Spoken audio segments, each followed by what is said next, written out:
Şamil Basayev kimdir? Şamil Basayev 1965-ci ildə Çeçenistanın Vedeno rayonunda anadan olmuşdur.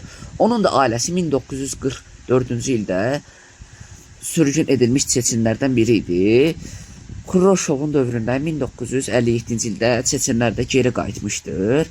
İllər keçir. 1991-ci ildə Sovetlər dağılır. Dodeyevdə müstəqillik elan eləyəndən sonra Ruslar da qoşun yığır.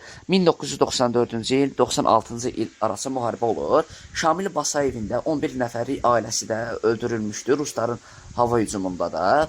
Şamil Basayev buna da pis olur və əsəbləşir. Ruslarla müharibə eləyir. Ruslar da müharibədə də məğlub olmuşdular.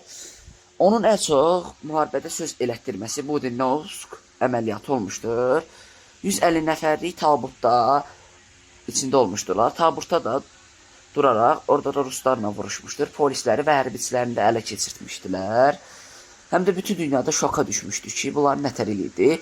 Onu da dünyanın qalan hissəsində də terrorçu damğası da vurulurdu. Onun da dediyi söz bu idi ki, mən terrorçu deyiləm.